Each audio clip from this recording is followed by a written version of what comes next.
6 top Australian swimmers have been warned against their future conduct and told they risk being excluded from the 2016 Olympics after an Australian Olympic Committee probe into their conduct in the run-up to last year's London Games. World 100 meters freestyle champion James Magnussen and his 4x100 relay teammates were fined and given deferred suspensions by Swimming Australia in April for using a banned sedative and indulging in pranks in a bonding session before the Games. The report decided that those punishments were sufficient but warned that any further conduct which brings them or their sport into disrepute would be likely to render them ineligible for selection to the 2016 Olympic team. Furthermore, President John Coates said, any more incidents would make the swimmers jointly and severally liable for the up to $135,300 costs of the investigation. No excuse. This is the yellow card, Coates told a news conference. This is the yellow card. There's just no excuse for this sort of behavior.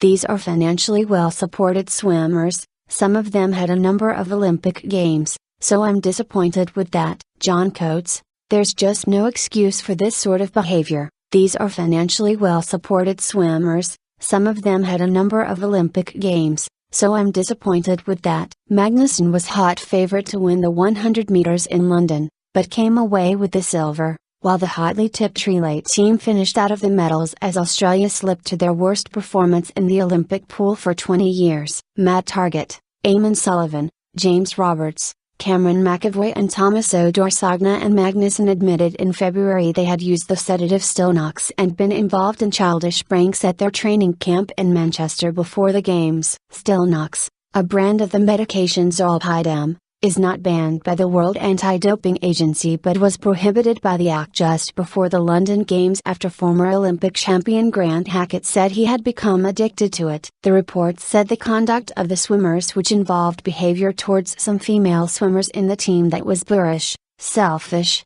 obnoxious and disrespectful, did not amount to bullying or harassment. The swimmers were also given the benefit of the doubt in that they believed the ban on Stilnox would not come into effect until the team entered the athletes' village in London. The probe had failed to uncover any evidence that one relay swimmer had given another a Stilnox pill on the flight back from London to Sydney, but if evidence does emerge it would be regarded very seriously. Coates said the Swimming Australia fines amounted to between 25 and 100% of a quarter of the swimmer's annual athlete support grant. Not smart. The report also criticized Swimming Australia for not informing the Olympic team management of the incident and instructing head swimming coach Lee Nugent, who has since resigned, not to do so. I am disappointed that we didn't find out about it, that the management decided to keep it for themselves. That's just not very smart, Coates said.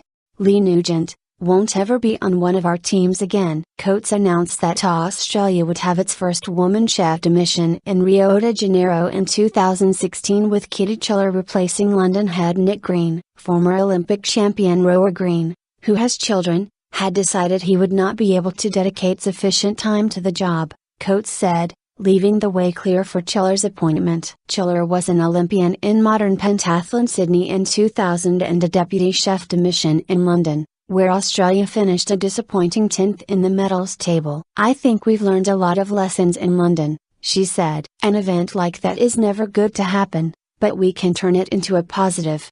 We will not shy away from the fact that we have a rightful and realistic place in the top 5.